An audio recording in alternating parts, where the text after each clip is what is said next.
works out. Ears open. And Here's Johnny. it is not immediately dropping frames, and that is pretty good in my opinion. Yeah. Alright. But, yeah, my Fallout 4 hardcore playthrough has been going pretty well. I had a few close calls, though.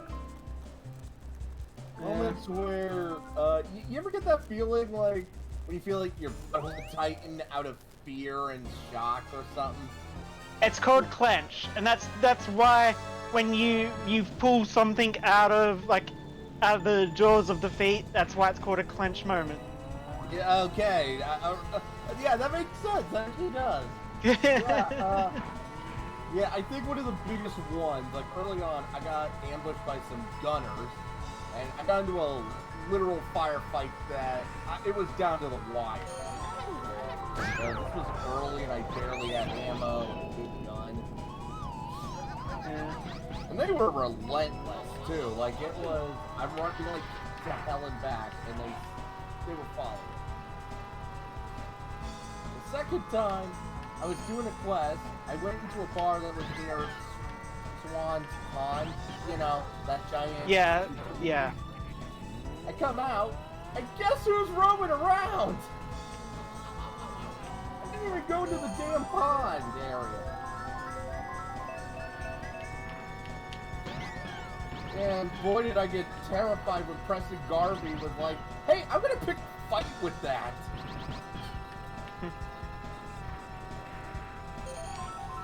Because, yeah, I'm also role-playing a bit. I plan to join the Institute because my character, he's looking for his son, he found his son, and he would work with him. Though I like to think that he would try to unite the Minutemen and the Institute like both. He's not... See, that's why I use the mod that basically lets you just ignore all that shit. In fact, there's a mod that actually lets you destroy them all. Yeah. If I die, if my character dies, I might go for the anarchist route. Like, my plan is, with the hardcore playthrough, if I die, and this is survival mode too, I use the alternate start mod and basically new character, new playstyle. Just sort of see what happens. Yeah. So if I go Raker, anarchist. Maybe cannibal, use the sauna, like the scrap shotgun, maybe the Doom Marine armor, because I actually have concentration club stuff. It's Rainbow Road, the place where you go when you die. Yes. Rainbow Road, classic. Hey. I can say without a doubt this track has the best freaking music in all of Mario Kart. Yes. Oh, yes. Definitely. Like, they saved the best for last. How, I think probably even the best in all of Rainbow, actually, now I do love the jazz in the underwater track in Mario Kart 8. I would disagree that the Mario Karts all have some pretty awesome music. Yeah. What do you think of what they did for the remake of this track in Mario Kart 8? Like, I would say it was an interesting decision because they basically did the thing of turning it into a one-lap thing and extending it out, which I think was, like, I kind of wish that they would give us at least one more lap on it, but I can kind of get why, because I know that this is, like, a pretty big track as it goes. Yeah, you're at lap 2 and already 4 minutes, basically. Yeah. Yeah, for N64, this was pretty ambitious. Yeah. It's... At the same time, though, like, man, it is such a cool track that I don't mind, like, having to go on these long circuits over and over again, because... Yeah. Like, it's nice, it's like... You can still get, like, knocked off the track by certain things, but, like, at the same time, like, it's almost... I would say it's pretty safe, because you got guardrails the entire time around. You got the fact that you see all the characters and the sky, and you got all this music. It almost feels like a final lap for Mario Kart 64. Like, it's the triumphant last lap, right? Yeah. And it's the kind of thing that, like, it really feels like a good way for it to go out on, because it's like, you know, it's colorful. I'd say even the music itself feels triumphant to a degree, and it's like you got these graphics of the various characters and like almost kind of a neon lighting kind of thing throughout the sky. It really does kind of feel like a celebration. Exactly. Yeah.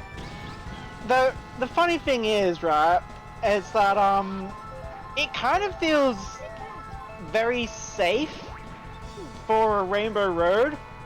Maybe it's just like, okay, the first Rainbow Road Was a death trap.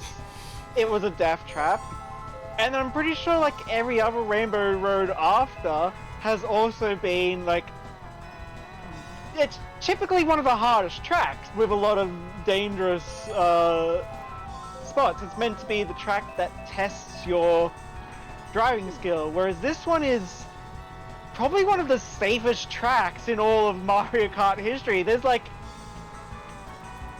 no hard corners. It's a lot of straight areas. Which I guess might actually turn it more into like an item-based track, but at the same time, the items, maybe that's why it's also a longer lap, because it's like, Oh, and just nailed it, dude. Yeah. yeah. I think it may also be kind of be that aspect of they wanted it to be like the big visual spectacle that shows off what the system can do. Yeah. And it may be kind of one of those things where they did it as a visual showcase first, and maybe because of that they made it very long, and then when it turns out to be very long, it's the kind of thing where they're like, they don't want people to be constantly frustrated with running off the side of the road or whatever, so they're like, let's just make this a nice, safe, long drive. Yeah. Don't forget, you can still jump off in hell, do that famous, Yeah. Launch jump and Hail Mary. Yeah. I mean, how awesome did you feel the first time you pulled that trick off? I'm not sure if I have, actually. I mean, it's like, I never pulled it off because it's like, it's one of those things. Okay, I think I did it for time trial, but it's just like, it's like, it doesn't feel good because unless you're doing it in the middle of competition when you're racing friends, it's like, okay, I did a thing. That's probably never going to happen in an actual race. Tui.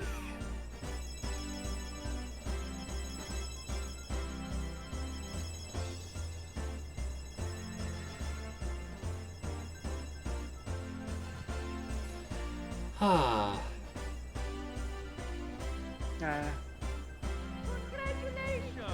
So, what do you think of Mario Kart 64? So, it's pretty decent, but yeah, better games have come out since. Like, I agree. For the time, it was a really fun game, and going back, I could see people coming back and enjoying it, but yeah. I think Double Dash is the peak. Yes. I still need to play Double Dash at some point. Okay. I've only played it a few times, and I still remember the fun I had with that. Double Dash isn't the peak. Double Dash is one of the best. I'd say Wii was really good, but we did suffer some issues.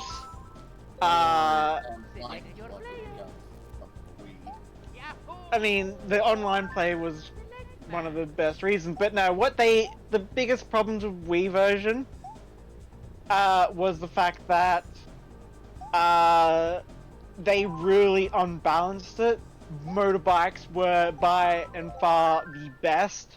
If you were driving in a cart online, you had no chance.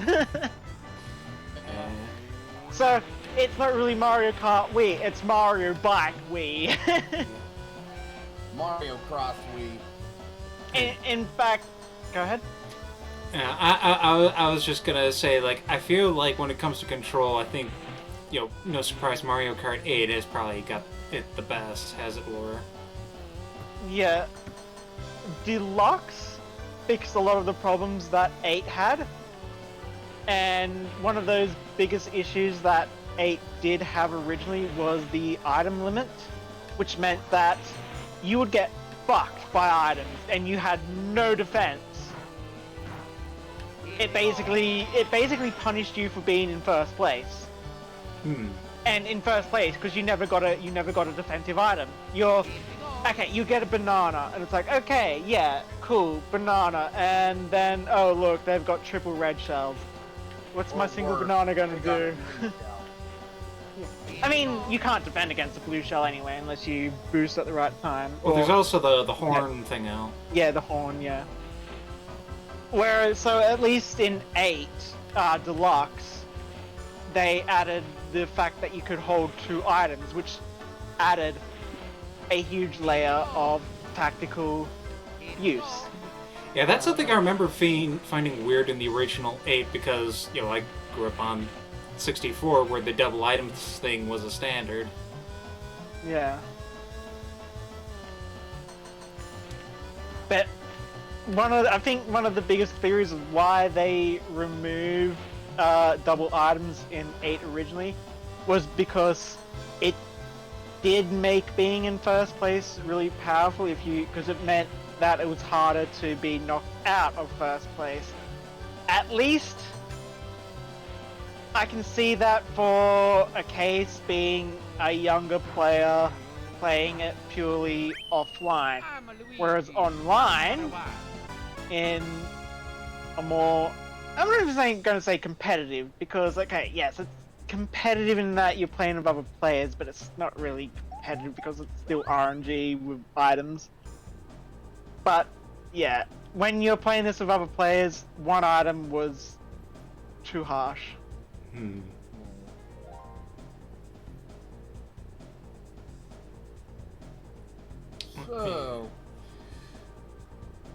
So I finished up How far into the outhouse are you, Andrew? couple episodes into the second season, though I would rather not discuss that on stream. Fair enough.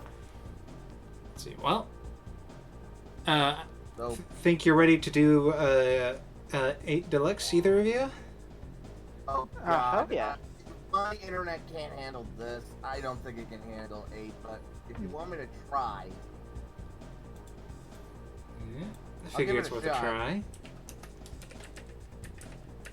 We might be able to figure out if it really is your internet or if it's just that the 64 networking is that garbage. alright. Yeah. So yeah, I would say overall, it was fun to go back in and play Mario Kart 64. And I'd even say there's people who can get a lot more enjoyment out of it, but like if you have Mario Kart 8 Deluxe, Now, you know what what should be put into the N64? Original Smash. That's one of those things where it would be played for like a couple of days. People get their fun out of it, but then I mean, I know Then some I'll just be people like- who really enjoy 64 Smash, but yeah. it would really just turn to people then being like, "Okay, cool. Can you give us melee now?" You know what? That's true. And then, can you get us Brawl? Said no one. No. Yeah.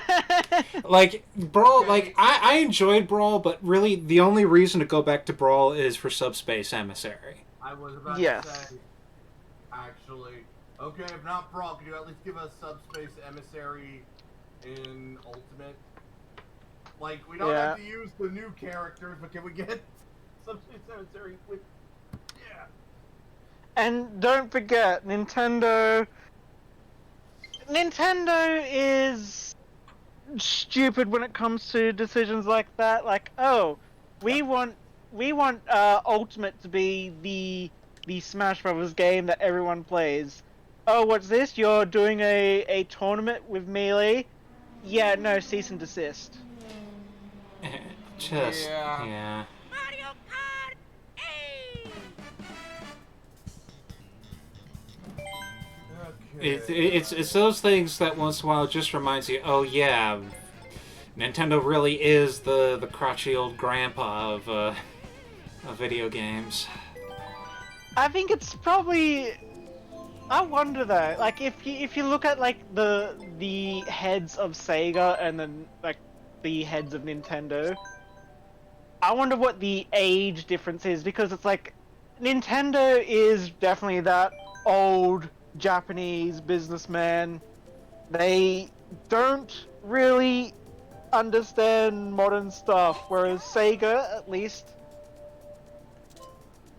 is like, hey, there are different ways of doing things. Let's try those different ways. Sega was originally made in America before moving to Japan, so they might have some American, blood in it when it comes to that sort of thing, but who knows?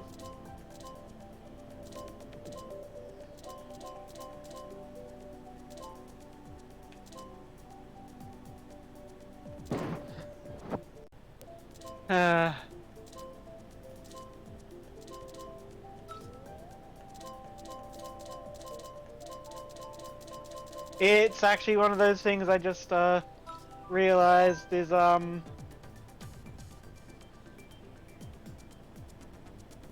there is,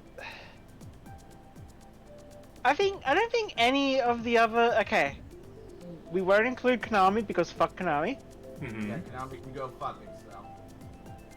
I think Nintendo really is probably the most draconian of all the big game developers. Mm-hmm. Irony is that they're also the most friendly? Like, Yeah. They're very much the Disney of games. Yeah. Essentially, they are the Disney of... Okay, I think I figured out what the problem was. I was trying to upload a game, and I guess my internet can't handle doing that, uploading a video, and online play at the same time. That. I used to be able to do that, but now I can't. Yeah. Welcome to Australian internet. Go fucking figure. Yeah, Because now your stream is not bugging out on me.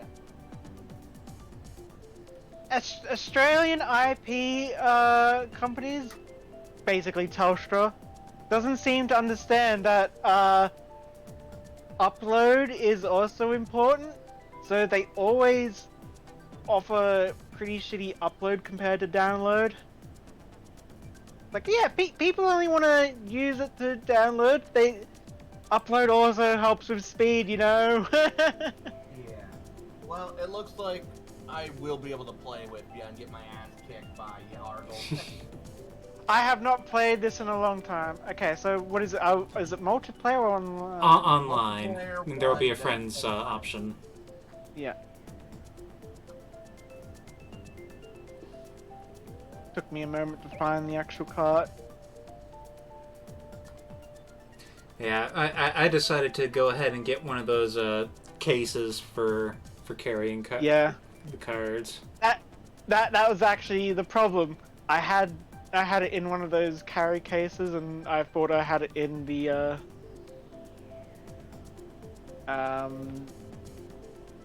whatchamacallit? The game case? Yeah. Yeah. The dock.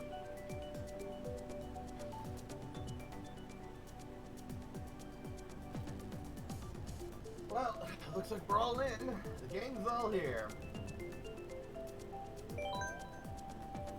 Indeed. You guys want no com or some com?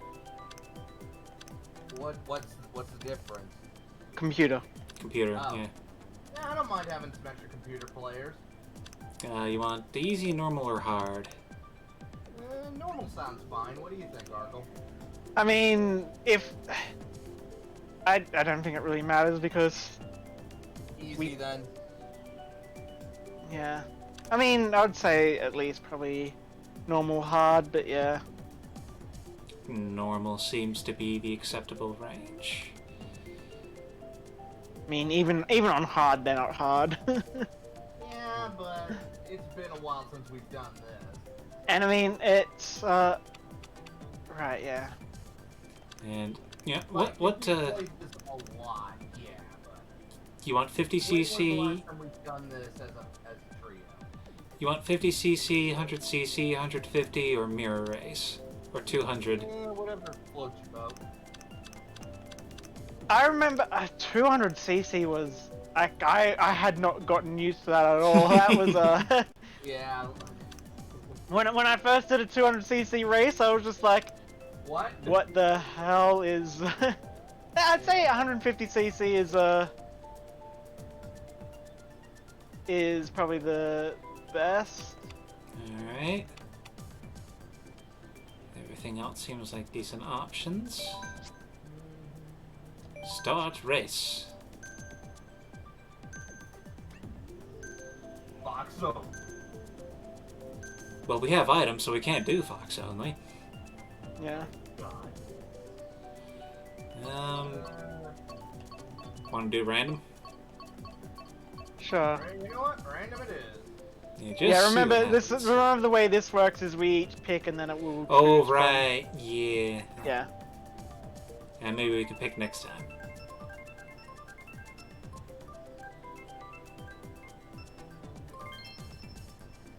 Hmm. Electrodrome. I thought when I thought we were doing online, I thought it was like going to be with other players, but that's why I was like, the the CPU is not going to matter. With just us three, then yeah, the CPU is going to matter. So it is just going to be just us three. Yes. You know what happens when you play a lot of modern car games? Mm-hmm. You immediately use a freaking shoulder button for accelerate and just hop on the spot.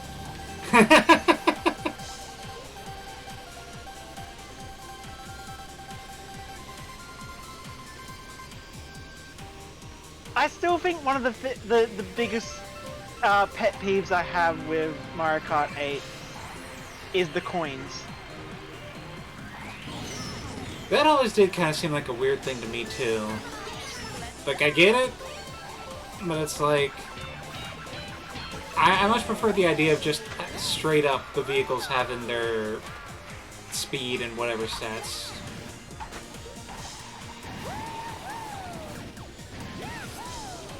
Yeah, because it's always one of those things where it is kind of the rich get richer kind of thing. Yeah. As long as you got someone in front always getting the coins in the perfect freaking line, everyone behind them is just not gonna be able to catch up. Incoming. I think that was my own goddamn banana. I remember watching a video about that once where it's like the bananas are never.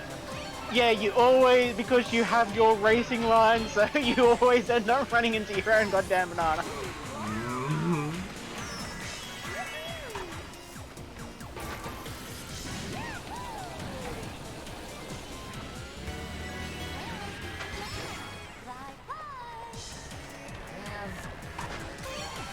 Okay. How's everybody looking? 'Cause I am in second place. I'm in first.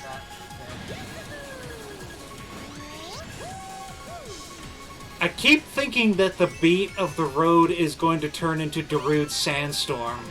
Not gonna lie, but yeah. Let's do that. Nah, see, for me, it's like the moment I had that little fuck up at the start, But then once I'm like, okay, no, I have to use A to accelerate, I'm now just immediately like, yes, this, my muscle memory of this game has come back. Well, damn, there goes my chances of winning. I used to grind time trials. Oh, God. How the hell did I get 4th place? Because you're competent, Bren.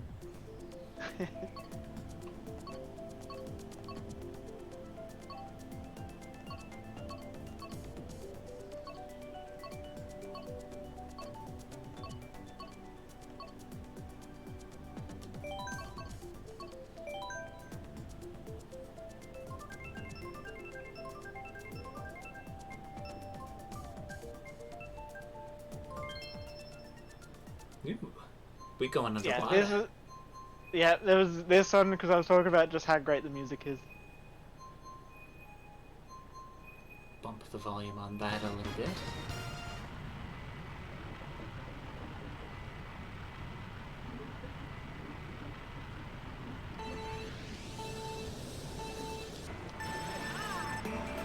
Alright. Again, I didn't...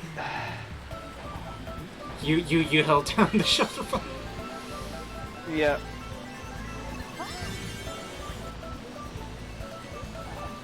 Wait, yeah.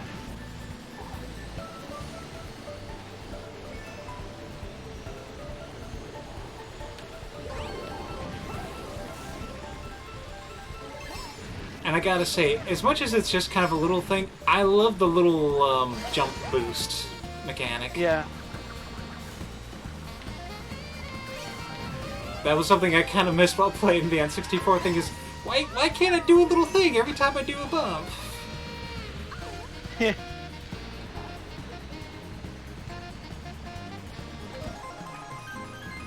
Also, I forgot, you got a rear view camera option. Yeah.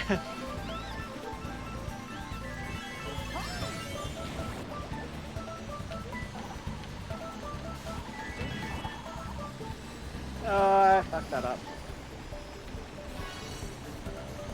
Haha!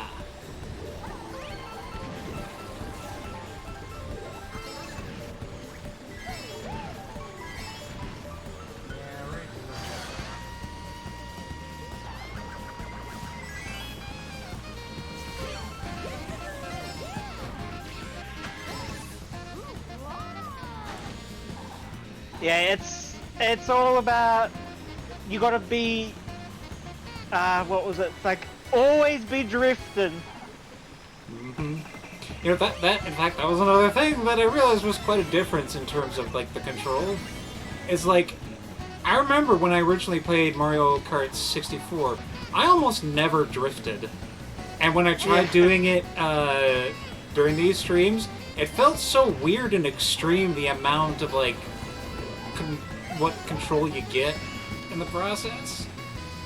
Yeah. It's like here, it's like, yeah, the drifting feels nice. It feels good to pull off, especially since there's the whole spark trail thing out.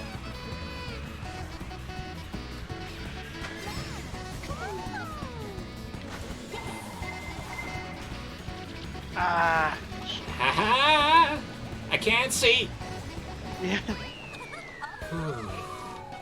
I messed up at the last second. I went off track. Ah, 7th place.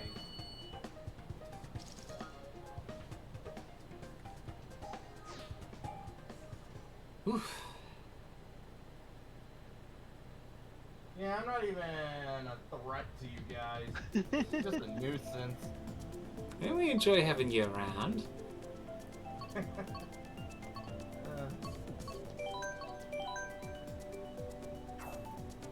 It's right. It's just kind of depressing to, yeah.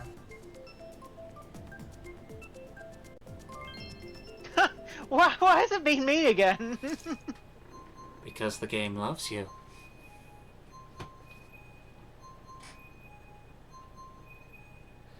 And great drop frames should happen again. Well, it's not as bad as before, so...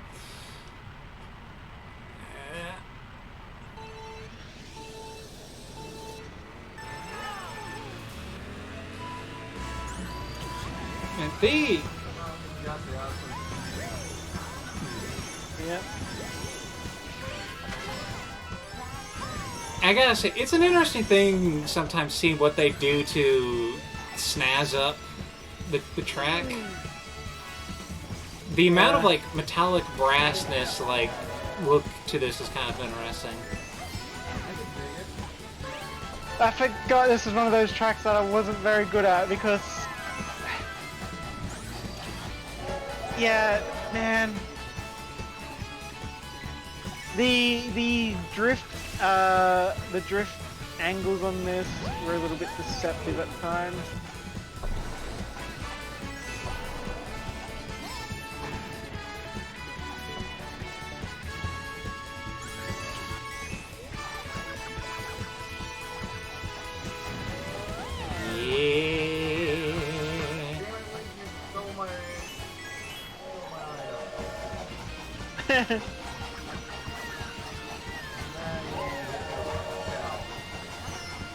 Ah!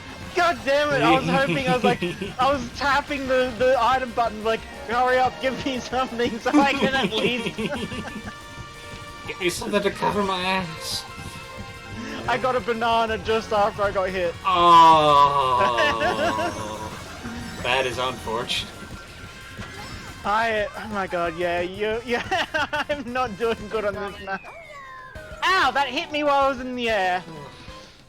Okay, so, yeah, man.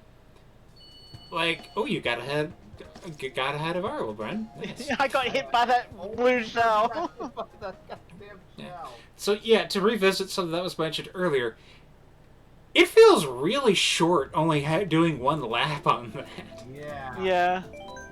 It's a little too short.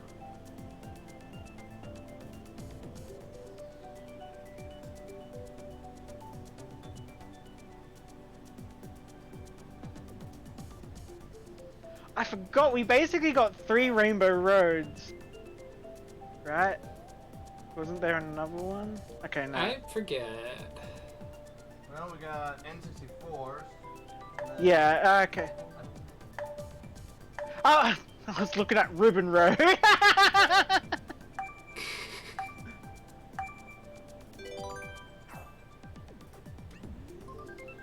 Baby Park, huh?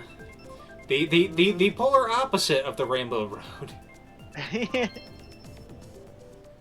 But nay, we shall do jumps galore.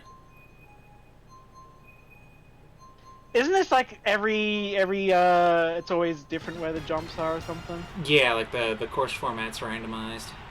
Yeah.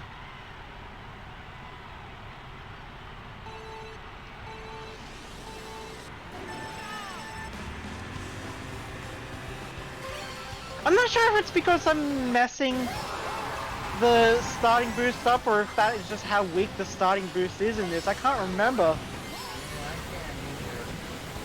I mean, CPU's been doing good with it at times, though. I mean, I've been getting the starting boost, it doesn't seem as powerful as I remember.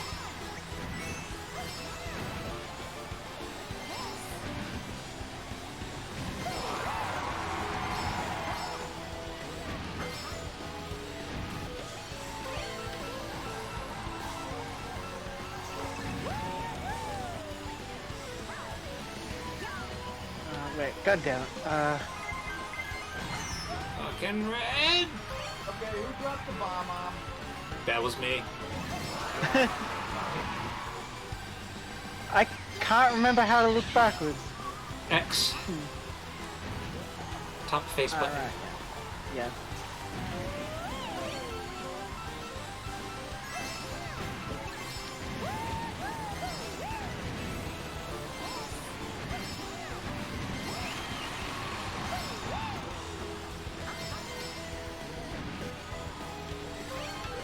Coming out of that was hard. What? I said coming out of that was hard. Okay, that's okay. Why did I drop? I dropped my banana just as I was picking up a new item because I thought, hey, oh crap. Yeah. As soon as I drop my banana, I'm getting hit by all the freaking items. And you come in for the victory. Oh god. Woo! No, no, no, no, no, no, no, no, no, No, no, no! no, no, no, no, no, no, no, no, come on! No! You, oh my god, yes, yes, No, yes! no, no, no, no, no, no, you get back here! No!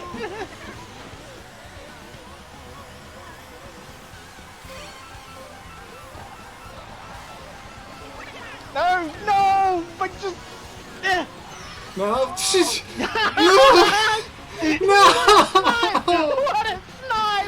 Oh, Oh, I sniped you with that banana. Close one, wasn't it? yeah. Oh. And I got to see that snipe again when I looked over on the stream. Definitely a nice try for me. You're in the top percentile, so. Yeah,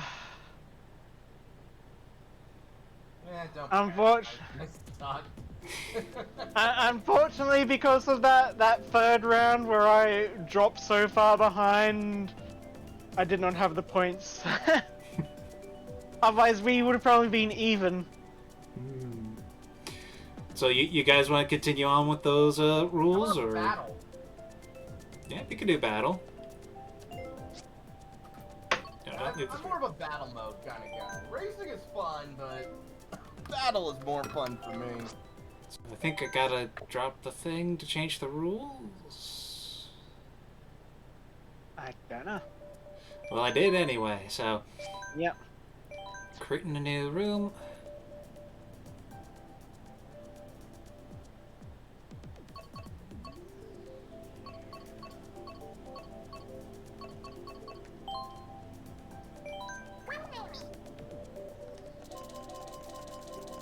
And just a second while I do a thing.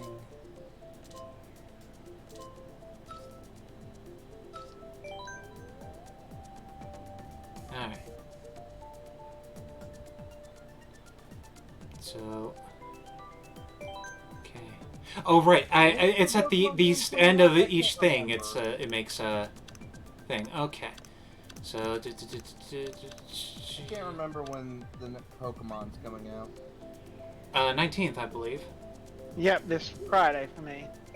Hell yeah.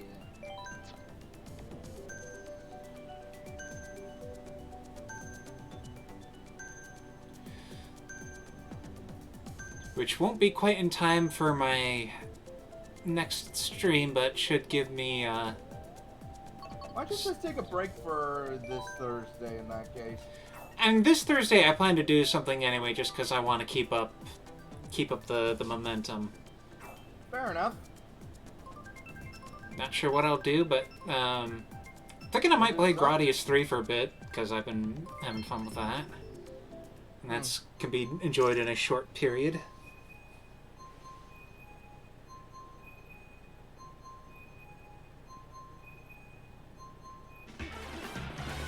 Yeah, I might also take... Yeah, it'll give me a little bit of time to hopefully set up and get myself ready for hopefully finding a way to display the frickin' how the rules exactly go in displaying Pokemon I've caught in areas. I don't know if I'll be able to do it that well, but hey, it'll be... You can always look for a guide. I think one thing you should probably do is getting a layout done so that way you're not just having a camera on the middle to cover up gameplay. Yeah.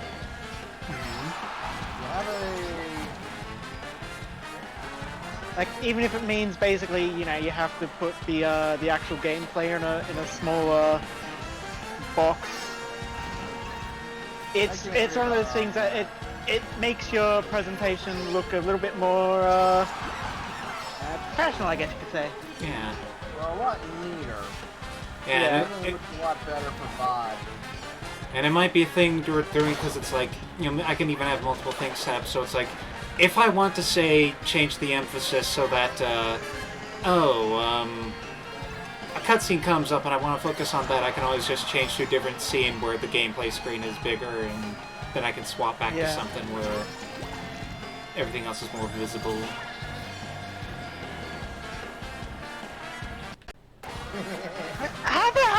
work? I had a bloody I have shells no all around me. idea. Oh god, I'm...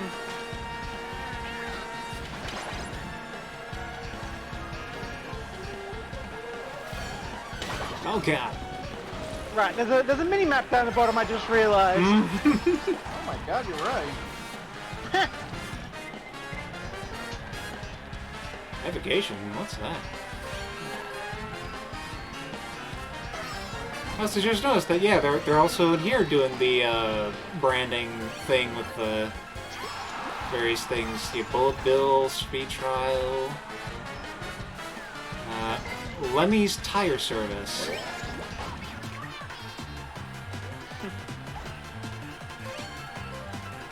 Now, I would love to hear the story about Lemmy's tire service.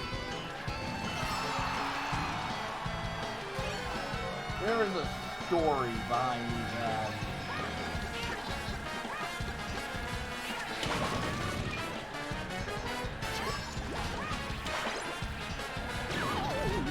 Eh.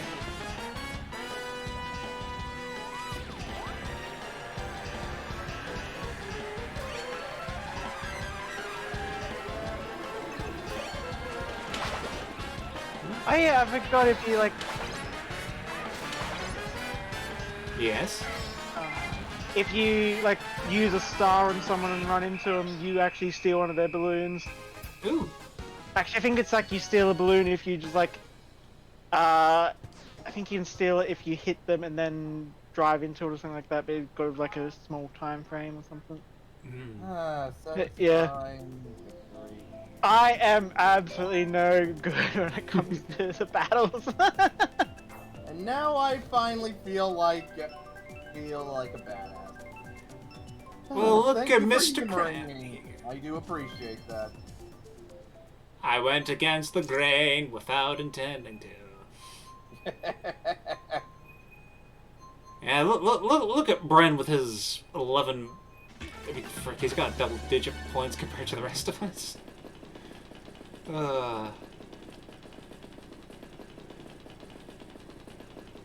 Because battle is really just RNG. There's no real... It's just like, yep, okay, red shell, you don't have to aim. I mean, the whole game is RNG, but at least racing, you've got a little bit of a buffer in your... Whatever helps you sleep at night, Urkel. I mean, yeah, it is kind of a crazy thing.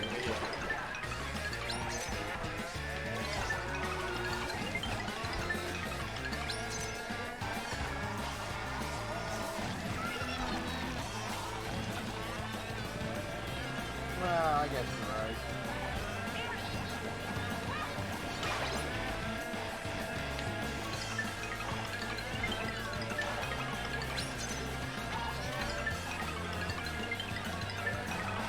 No! Ooh! Haha!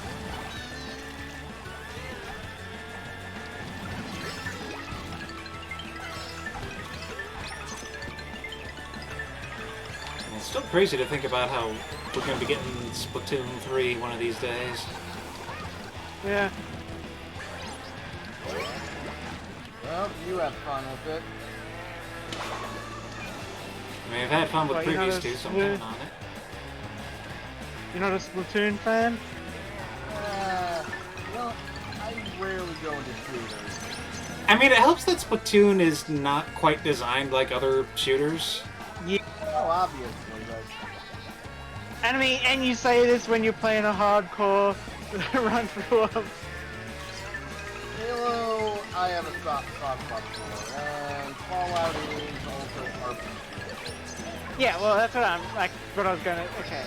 Because, like, Splatoon 3 is going to have, it looks like it might actually have a decent single player this time. That would be one of my other complaints. I mean, the Octo expansion single player was fun, but...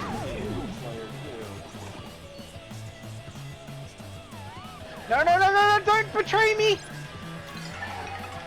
I almost ran into my own bomb.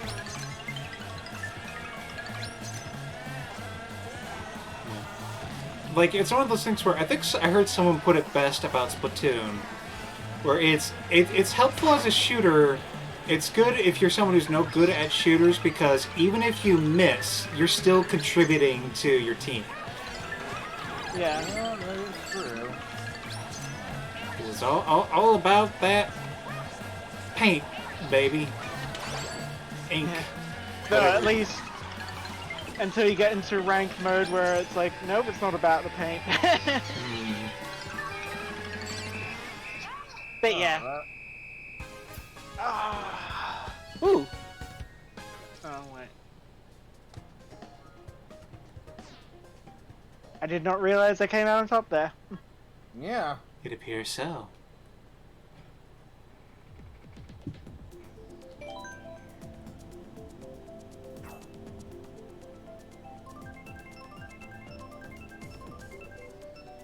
But yeah, I'm wondering if it's a case of maybe Deluxe is kind of, they're considering Deluxe their Switch gen Mario Kart, or I wonder if they're going to actually end up bringing out a Mario Kart on Switch. I feel like, okay, if I were to do it, if I were in charge, I would have it as one of the last games. You know, Yeah. Start for Switch. Yeah. It's a thing of it seems like for all the effort they put into it, they would consider it their Switch thing, but yeah, like they would make one like I was thinking for a bit, maybe. Like I'm thinking that like a thing came to mind to me of how like you know, because I've been going through the N64 stuff, I forgot how like close to the end of the N64 and the beginning of the GameCube Dr. Mario 64 was. And it's like, if anything, you'd expect that to be like an early or mid-range N64 title. Yeah. Oh man, one of my favorite N64 games that I never really got to play much, but I remember having a lot of fun when I did play it. Pokemon Puzzle Stadium. Yes. Yeah, that was a pretty good one. It really got me angry at times, but man, was it fun. Yeah. Because I am sad that I lost my card for it, just because it was such a gem. You know what's funny? One of the first things I did when I first moved, I went to a nearby pawn shop because I'm like, I want to see this. What was in this place? A used copy of Puzzle. I have it on my shelf. Oh, it's Puzzle League. Yeah, I can't remember if it was Puzzle League or Puzzle Stadium, but yeah. I think it was it. I think it might have been Puzzle Stadium for the 64. No, it was Pokemon Puzzle League. You took the Pokemon Stadium as the battle. I know that. It's just, I know there was like the Game Boy Color one that had a somewhat different name. Yeah, I think it was Pokemon Puzzle League, and then I think it was like Puzzle Challenge for the Game Boy Color one. Right, yeah. Or something. Did you know that there was a Quest 64 Game Boy game? That is... No, I did not know that, and that is dumb, yes. I'm surprised they didn't call it Quest 64 Advanced. I'm guessing color, yeah. You know what? Oh, color, yeah, that's right, yeah. I don't know why I was thinking Advanced. Because that's the other thing where when it came to making a Game Boy Advance game, they did the 64 treatment of just put Advance at the end of the name. No one gives a fuck. No, okay. What I think it was just that, when you think of the N64 era, you also think of the Game Boy Advance. Yeah, because they either put Advance at the end of the title or... That was kind of at the tail end of the N64, yeah.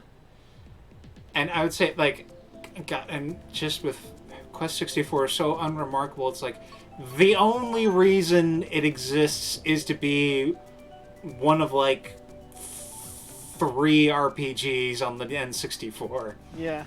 Or there might have been more, but Actually- it's... 5. You know why I think of the Game Boy Advance when I think N64 era? Because I Yeah? didn't have a GameCube, so therefore I didn't even have a Game Boy Advance. I just remember when it came to playing Game Boy Advance, I would borrow my brother's Game Boy GBA, and I would play it when I wasn't playing 64 games or You know PS1 what was games. My first Game Boy Advance game. PS2 games. Yeah, PS2. What? I guess it's an RPG. Buddy, what's it called with Isaac? Golden Sun? Bingo. Golden Sun, yeah. That was the game Yeah, that got me to play. You've told us about it before. My favorite was, well, I pretty much got mine close to launch, so I wound up getting Super Mario Advance, Mario Brothers 2. Man, those remakes were really good. Yeah. Stupidly named and confusingly named, but they were fun.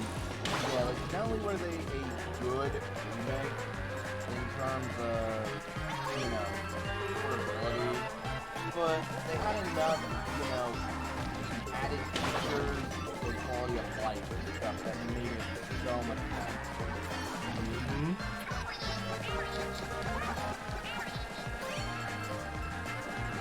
Although I'll admit, sometimes I kind of wonder what my life would have been like if I went into the timeline where I picked that frickin' Castlevania game as my first one, because it wound up taking me a while to get around to trying out a Castlevania game.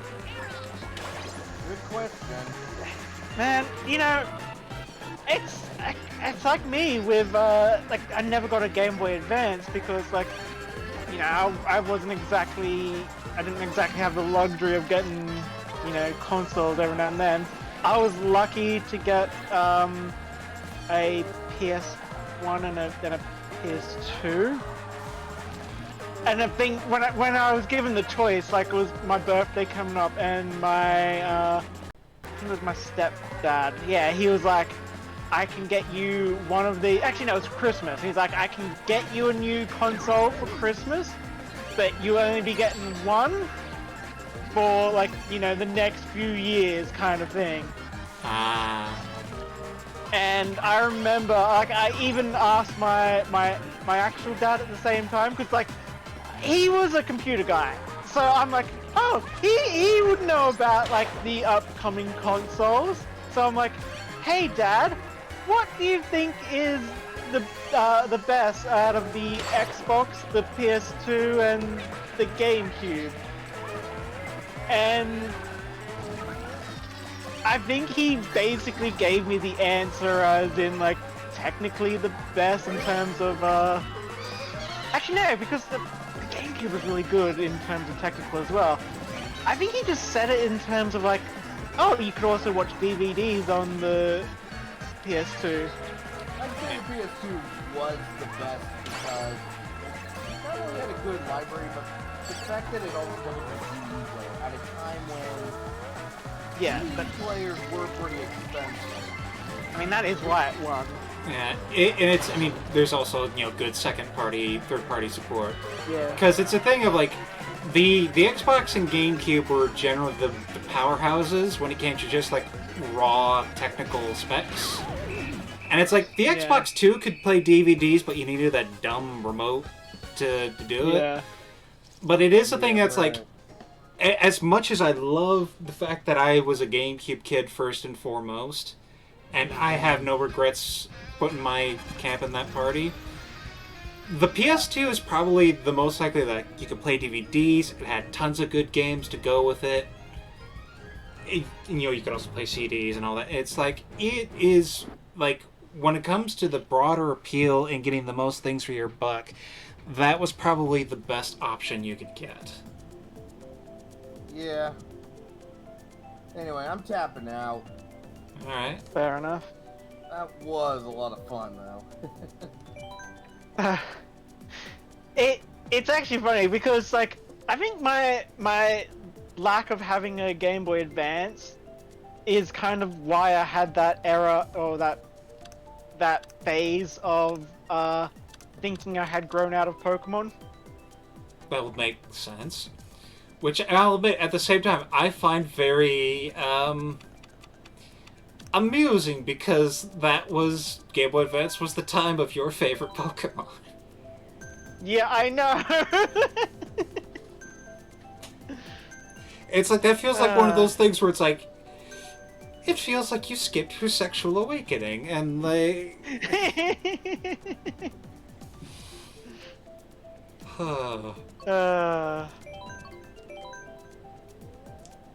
It's...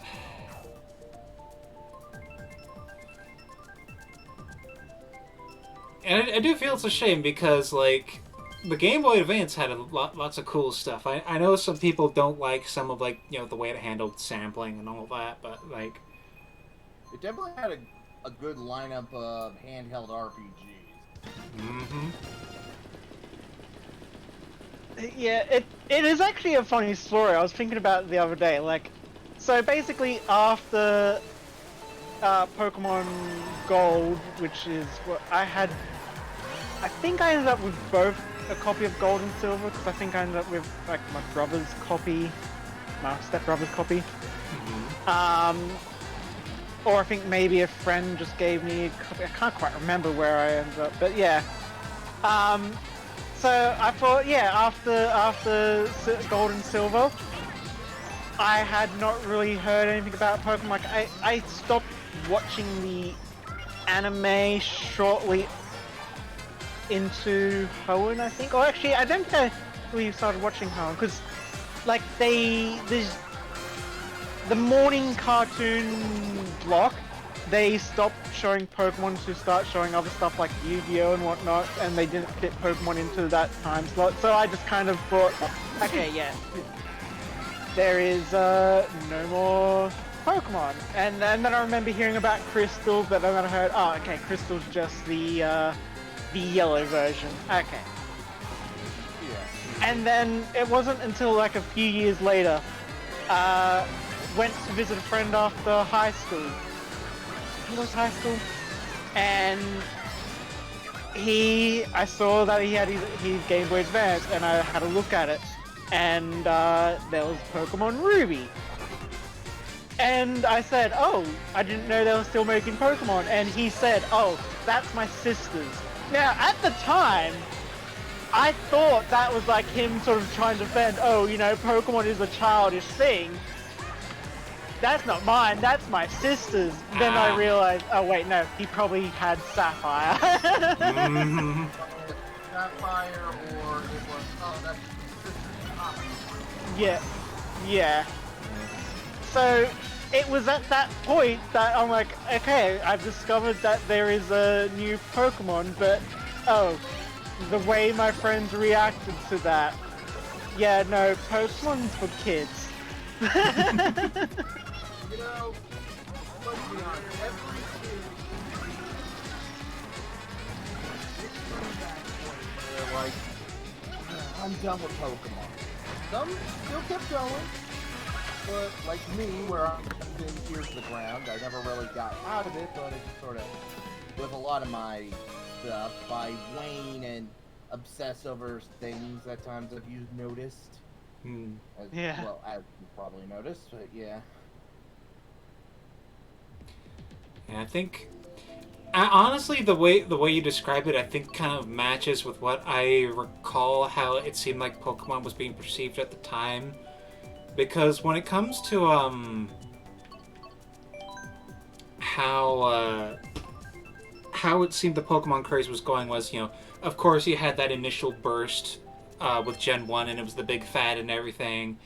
And then when it came to Gen 2 and Gold and Silver, it's like, okay, we got the sequels, it's kind of cool, and we're still kind of going. But then it's like, around, like, starting in the 2000s and going into 3rd Gen is really when it seemed like interest in it was cooling down.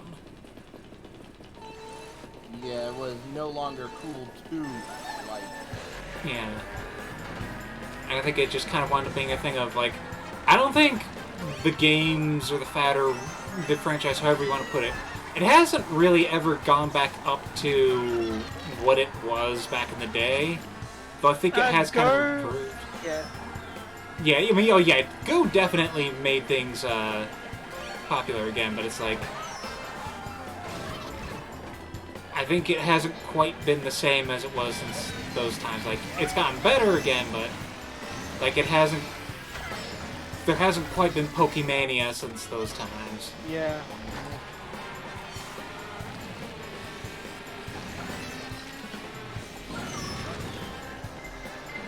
Which is kind of a shame because I think for me, I mean, there's still plenty of generations to love, but I feel like Gen 3 is where my fondest memories of Pokemon are. Like, I think that's where I really felt like the franchise began to crystallize into something really awesome. But yeah. The funny thing, and you kind of mentioned earlier about how it's like it feels like I missed out on my sexual awakening with God of War. It actually did happen twice that I missed it. So Really? yeah. So here's when I eventually realized that the anime was still going. This is like when we finally got pay TV. It was Foxtel, it's called here in Australia, but yeah, Foxtel was kind of our cable. And I remember Cartoon Network had a Pokemon marathon, and they were doing like all the frickin' Hoenn region, the marathon. This was like pretty late. This was I think like 2006 or whatever.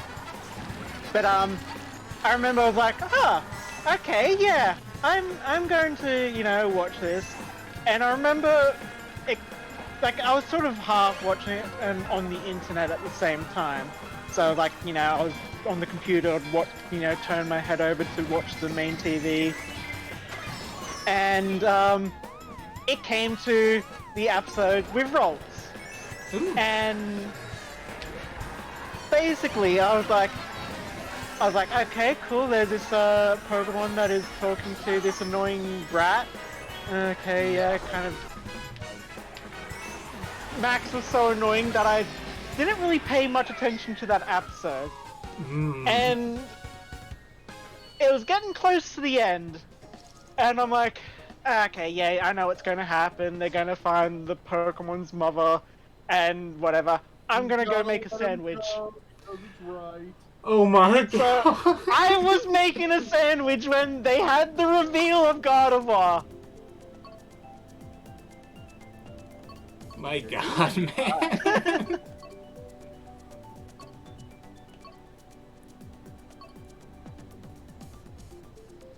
And it just makes me think, how would things have changed if I had seen God of War that early? Who knows? Who cares? Yeah. If you can't change the past, you can only look to the future. Fuck. Yeah, that. it wasn't until I basically ended up moving out of home. This was like when I was 17, and I didn't have access to the internet, but I went to a library, used their internet to download GBA, I think it was Visual Boy Advance, and I just got like a pack of different games. Like, I didn't download any in particular, just like, yeah, here's a bunch of ROMs. You had to work with one down. Yeah. So, of course, one of the ROMs was Emerald. And that was when it finally happened. Not only is he hot, but he's also a badass. Yeah.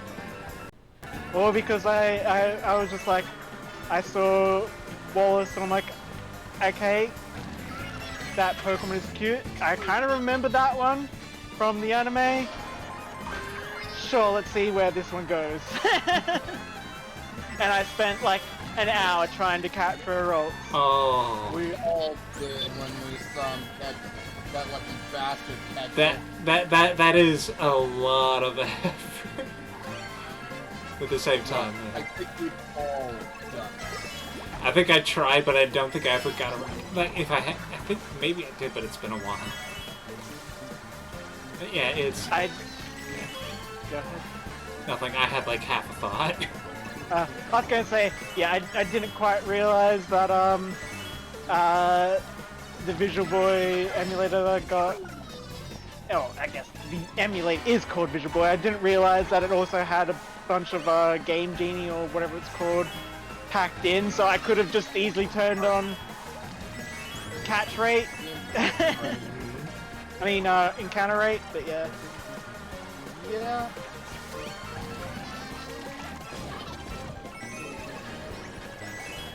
Or, at the very least, speed up function.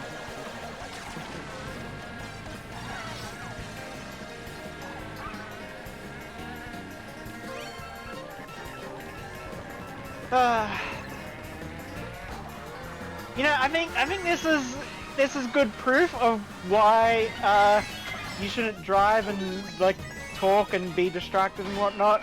I've been doing absolutely horrible because I've been more engrossed in telling the story. Yes, provide the content and I'll get all the wins.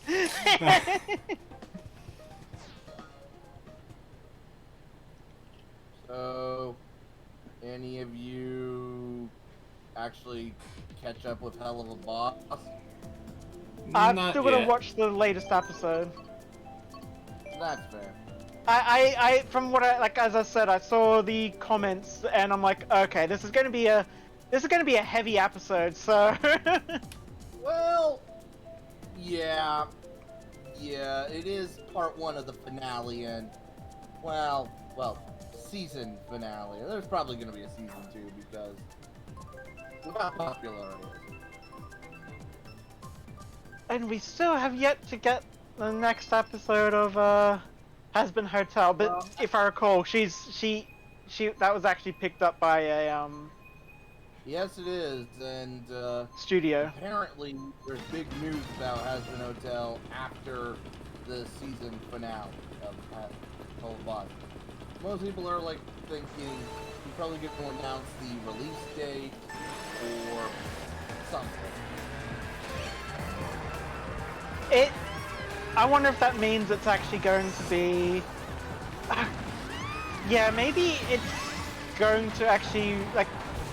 Is it going to be on Netflix? Because there was a studio that picked it up, but we don't know if that means it's going to be Netflix or not. I don't know. It's probably the only way to guarantee you'll get greenlit.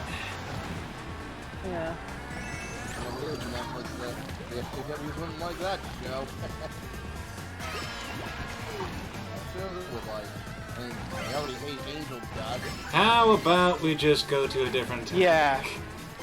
You know what? You know- Look, I'm sorry.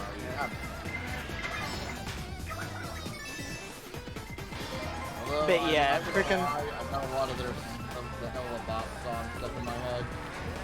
I got that But song yeah- that Succubus Girl sings Yeah. in my head.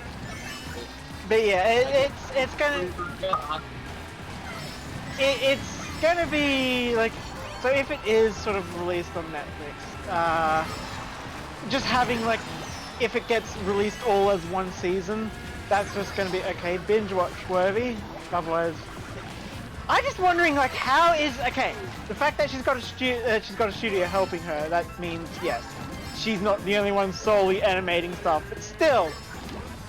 The fact that she's gonna be having like these two concurrent shows running together, basically, one that she's doing on her YouTube and one being done by a studio. Oh, she's been blessed with that, but it's also a lot of work for her. Yeah. Honest, what don't forget, she pretty much did this, all of this out of spite. Yes. Remember, fucked over of her dream to be on Broadway. And what did she do? Cry about it? Well, probably. But then, she picked herself up and said, fuck it! I'm gonna put it on YouTube. Yeah. And you know what? I respect the hell out of that. Yeah, I remember she did an interview with a YouTuber that I like to watch, Rebel Taxi. Yeah, yeah.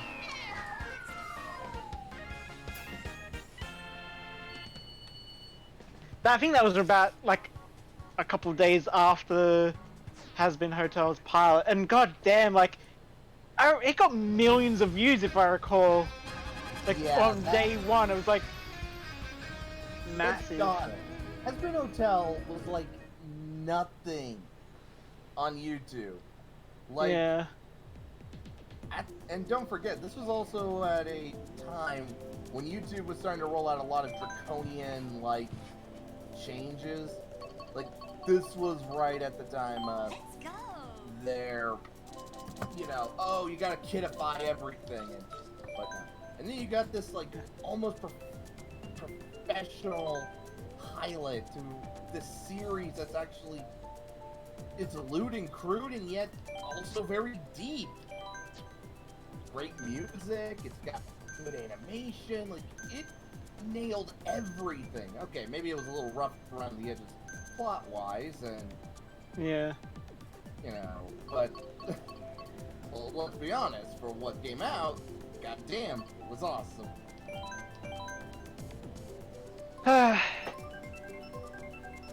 Honest, like, it came out at perfect time, and the fact that many big YouTubers latched onto it and spread the word, and yeah.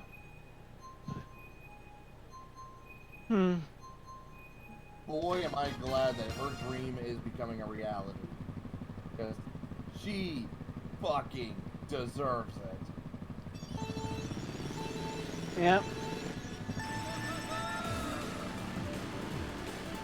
So, Andrew, one thing. Oh, this hand. Maybe I should. I think I chose the wrong card. This hand is a bit weird. Oh right, and then immediately. Okay. I was gonna say, like, I don't think I've ever heard you like discuss like what your, like, if you had to pick one like show, anime, cartoon, whatever, as like an absolute all-time favorite, what would it be? That would be Ghost in the Shell standalone complex. A man of culture. Okay.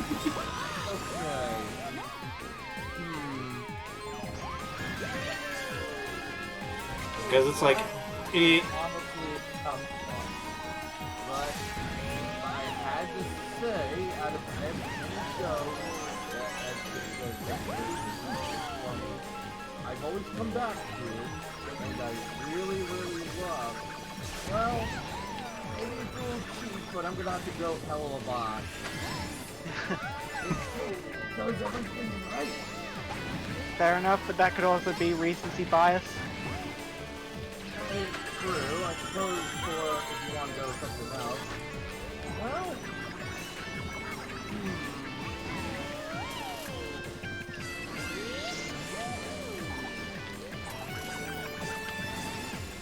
True. Fair enough.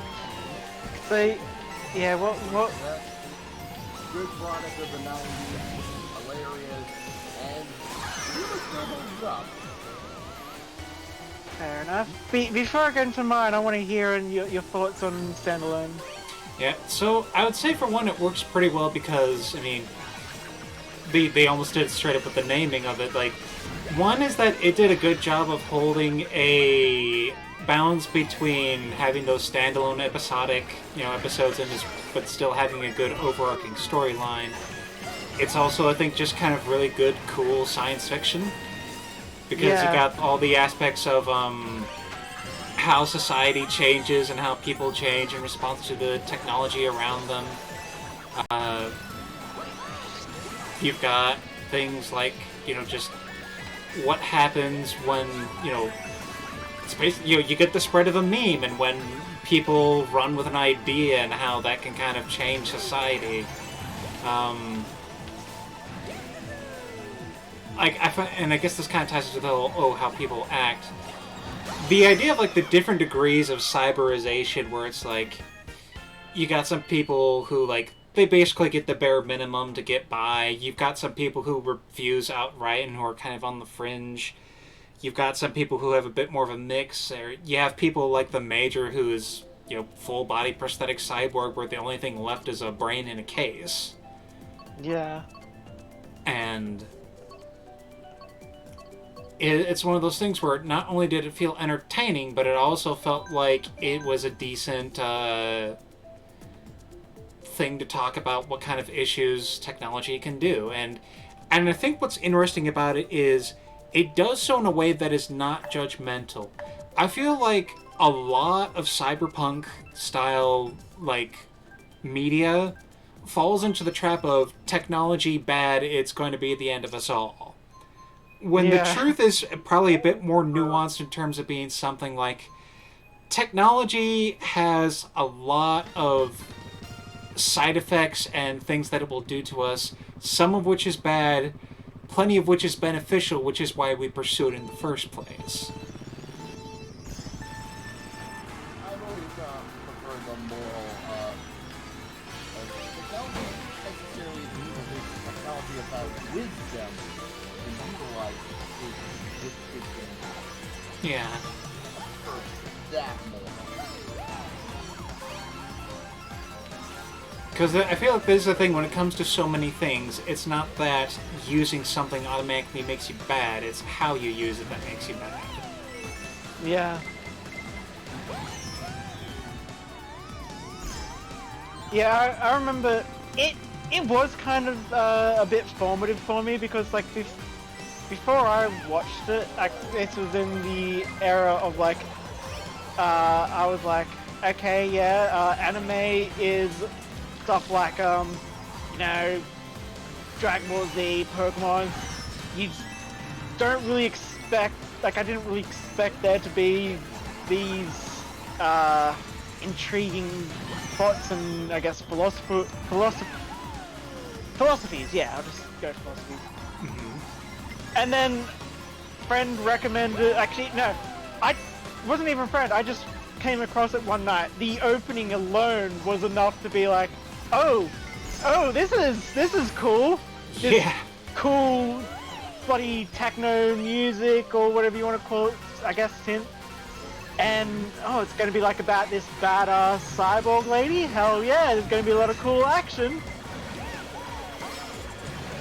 And then I'm like, there's not much action I was expecting, but why can't I stop watching? What's with these cute spider tanks talking about philosophy? Yeah, exactly. And yeah, it's like, and I think that's another thing that, like, you know, you mentioned the opening music. That is another thing I absolutely love about Standalone Complex. It has a fantastic soundtrack. Yeah. And I would also say it also serves well in that it's one of those few anime where I feel the dub voice is as good as the original Japanese cast. Yeah. I really do need to get around to watching that. I admit it's like one of those seminal classics that, yeah, I really should get around to it. It's kind of like, if you're a fan of anime, you got to at least watch a seminal classic. Although my quota, I filled that in with Trigun. Yeah. Yeah. Also was a pretty kick-ass anime. Though, Yeah. if I were to say my favorite anime, Fullmetal Alchemist, both original and Brotherhood. Yeah. Now, for my all-time favorite, show, there are two that are really hard for me to choose between.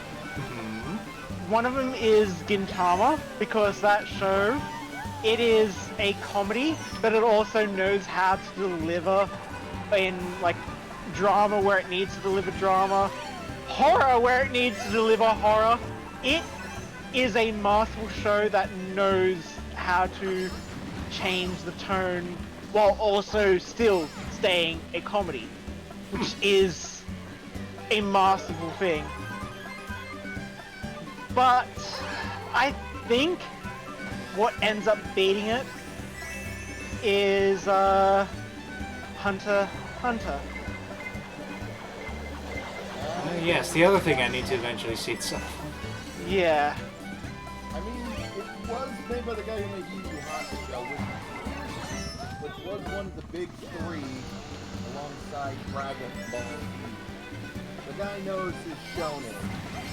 Yeah. He also knows how to somewhat deviate from it. Yeah, because it's like, So, the fight. yeah, Hunter x Hunter, some people like to say it's a deconstruction of shonen anime, and like, yes, it has the elements, but it also isn't exactly a deconstruction. It is still, yeah. And like, I think one of the key things, and it's like one of the reasons why I kind of want to take it as inspiration for my own story writing, is the main character. He has about a 55 to 60% win rate in all his major battles, which that is kind of unthinkable when you think of shonen protagonists. Yeah, because whenever you think of a shonen protagonist, one of the key things is the never say die attitude. I will find a way to win, and I will push myself to the limit to get to it. Very rarely do they lose, and even then it's mostly for, oh, this is the real big bad guy, or this is the part of the story where, you know, he unlocks the hidden potential, or the pain of loss, or whatever MacGuffin power. You know how that is, right? See, yeah, that's the thing. So there is some big stakes that he loses, and you know that there are consequences for that. And he's also the kind, like, he's almost because he is a child. Gon, the main character, is because he's a child. It's like you can understand that yes, he has this sort of shonen protagonist view, but the way he was brought up also sort of brings about, he seems to not have an understanding of how things work, which can be a bit of a detriment. He has actually, like, kind of sacrificed his body in a way. Like, he has done some harmful things to himself because he had this childish view of, like, if I put my all into this, everything's going to turn out right. And that comes back to bite him in the ass. You know, if you want another anime where the main character, where the stakes are high and the main character will actually lose occasionally, Kaiji, the ultimate survivor. Yeah. You know, that gamble anime. Yeah. This is one of those shows where he is so close to victory and it will take him into the job of the sea. Yeah. And he does lose big and stuff. It's really impressive, actually. I can respect a show where the main character does not, in fact, have main character feelings. In fact, this is it's slight spoiler, but I'm going to say it in a way so that way there's like no context and doesn't really spoil too much. Gon does actually get what is essentially a Super Saiyan power-up, and it is the most horrifying thing. You don't want him to have that power-up. The fact that he has that power-up is like, oh, no, where I want my boy back. It's essentially, it's almost like that one time in Naruto when he completely loses it with the fourth tail, and you don't know if he's gonna be okay after that. Yeah, exactly. You knew Naruto's gonna have main character status, and I'm guessing when Hunter, you don't feel like he has that protection. Yeah, kind of. It's like, yeah, there is a sense that, like, you know that, okay, there's always going to be someone to have his back, but you're never sure how he's going to come out of that situation. Yeah. It's the same with Kaiji. You don't, it's that sort of, the anime will not hold your hand and say he's gonna come out of this unscathed. You know he's going to make it to the end. You just don't know how much he's gonna leave behind, right? Yeah. So, Oracle, Yeah, do you feel bold enough to try 200cc? Sure. You know, thanks for your recommendation, Argle, and I hope you appreciate mine. Mm-hmm.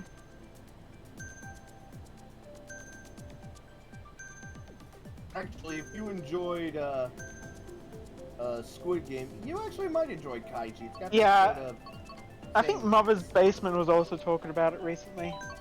Yeah, the only issue is that, well, the anime is, of course, only in Japanese, which I know you're not going to mind, though it's one of those thinking anime, so Yeah. it might be harder for you to focus.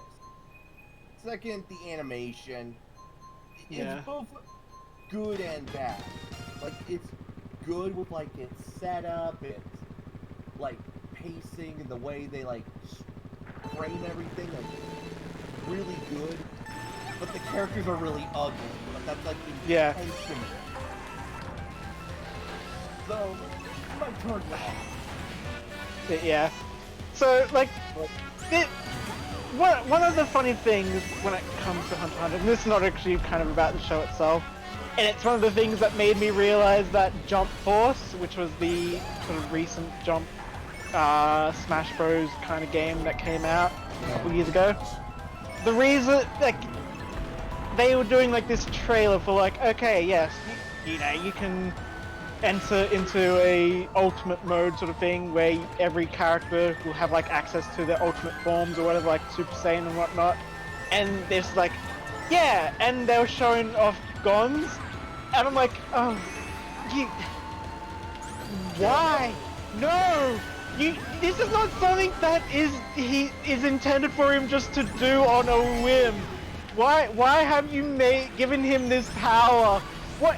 Do you even understand do you even understand why this is a horrible thing that you... To which I can only imagine the game devs are going, super mode, go burr. Yeah. At least with Naruto, okay, depending on at what point in the story, he's either blackmailed, you know, that Nine-Tailed Fox would go, look, if I die, you die, help me out. Hey, let's be friends. Yeah. Either way, he's gonna... His super mode makes sense. His super mode... Okay, I'm not sure about in the future, but I'm pretty sure he doesn't hurt himself whenever he goes through... I think they use fourth gear in Jump Force, and fourth gear doesn't hurt him. Instead, it's just got a time limit. Yeah, like I kind of forget like how all the gears affect him. Like I know first gear it doesn't affect him too much because he's pumping blood. Second gear, he's like it's the bone balloon, but it shrinks him comedically. So Yeah. I think he fixes that late in this gift. Yeah. I So don't remember. the way fourth gear works, and it's got two modes. It's got fourth gear Bounce Man and fourth gear Snake Man. I think there's a third one that he's going to reveal. But the way it works, it's basically second gear, or whatever it is, the one where, or is it third gear? I can't quite remember the name at the moment. But basically, he balloons himself up, but then he coats himself in Haki, so he gets a Haki armor. Yeah.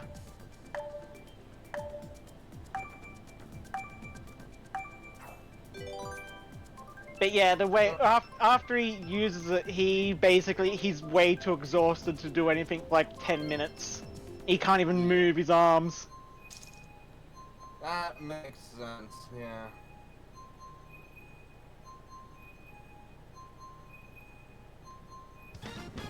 But yeah, it's funny. It's called Bounce Man because he literally can't actually stand still. He's always constantly bouncing on the ground because of just how buoyant he is. Oh, wait, no. So what you were describing was the gear was the bone balloon. Second Yeah. gear was blood. Yeah. Okay. I guess first gear is normal. Yeah. So yeah, basically. Huh? I love the fact that Luffy's power is rubber, and you know, it really does make sense that it's not the devil fruit you got, it's how you use it. Yeah. Hell, flashback, he got it, he was worthless. Yeah. It's actually funny. Oda has basically one thing Oda has started doing, and he basically said like he's kind of doing this for the fans. So he's no longer actually drawing fight scenes. He'll do the start of a fight scene and the end, and then he'll then give notes to the animators on like this is how I actually want it to go. Because he's like, yeah, no, I don't want the fight scenes are taking up too much time to draw, so... You know what? Fuck it, I'll let others who know what they're doing actually do it. Yeah. I can respect Oda doing that.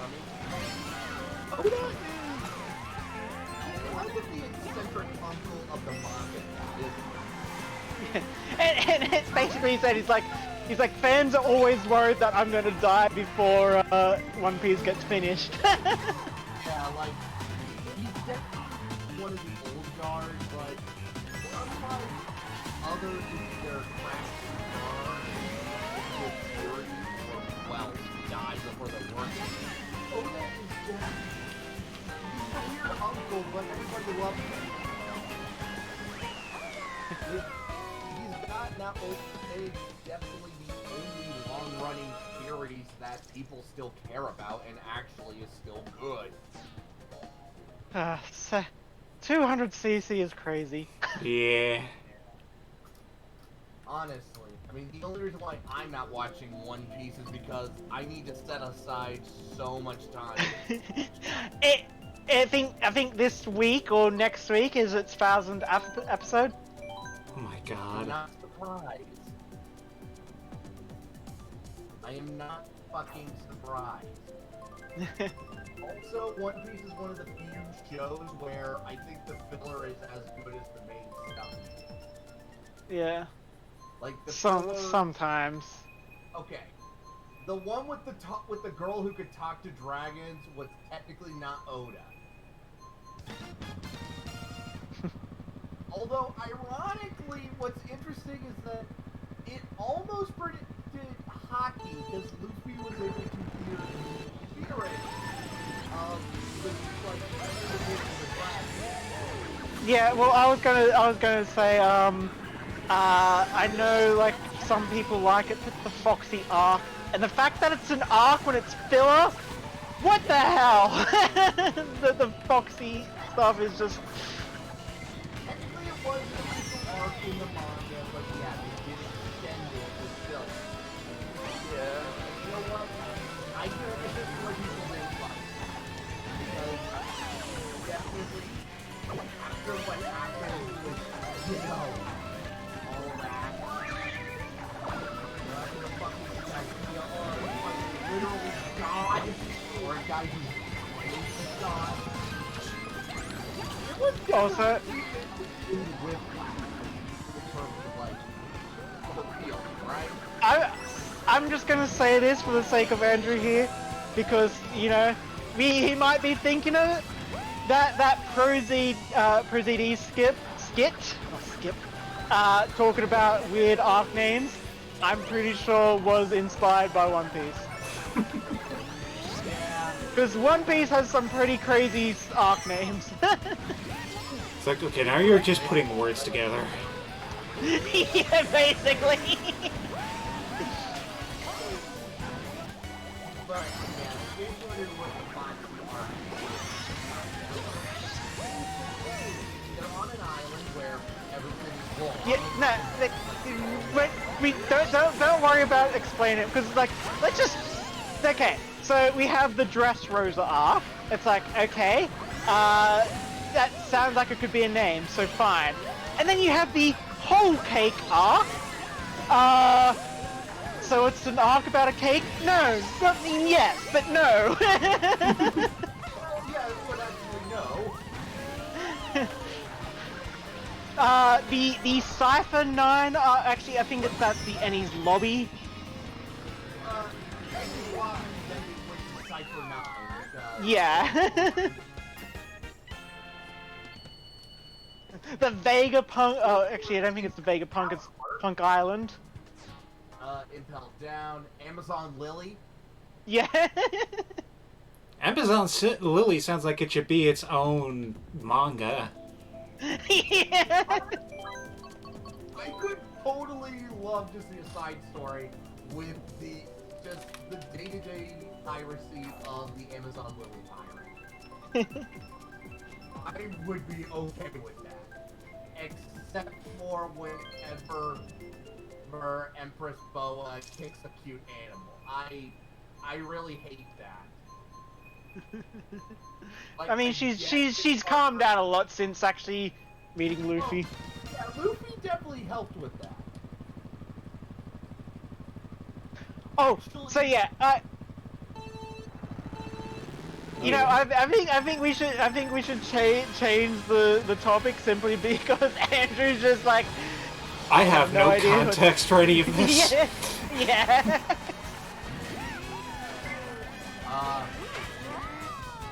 What was the name of the spooky island?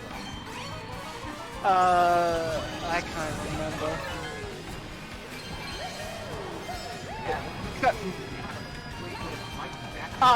Thriller Bark. Yeah, Thriller Bark. Yeah, the Thriller Arc. I was gonna say, that sounds like a fan name for a filler arc. No, It's Thriller Bark.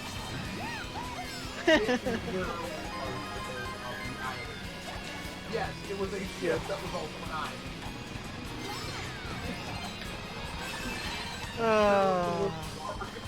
Full of dinosaurs and giants. So yeah, freaking. Yeah. Let's see.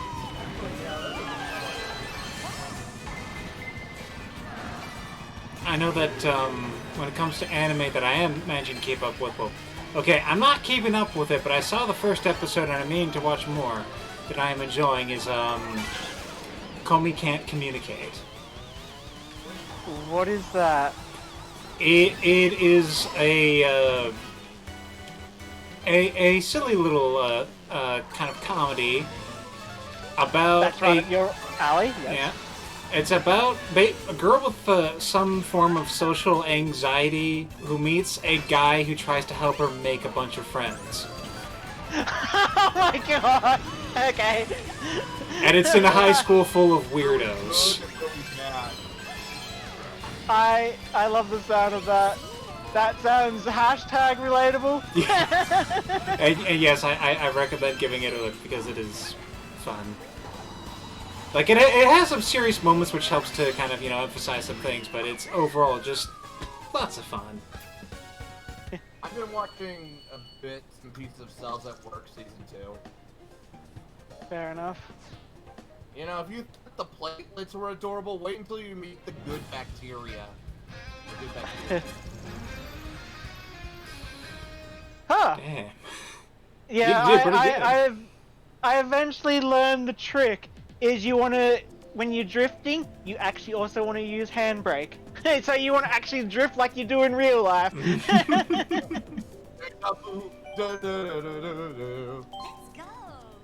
So you want to do another 200cc? Sure. It's actually 10. You hit the 2-hour mark. Oh yeah, because we had to... Yeah, you know what? That's probably a good stopping point there. Yep. Hey, I think that's the best. That's the best kind of streams. The ones where you're having so much fun you forget about the time. Yeah. Yeah. Well, thank you for watching, those who have watched, and look forward to seeing you next time when I suppose I'll be doing a Gradius 3, and hopefully providing a might do a little thing for what the Pokemon thing will look like. But regardless, things. Yes. Hooray. Yeah. This is Good night. Good night. I might record some more Fallout 4. I don't know.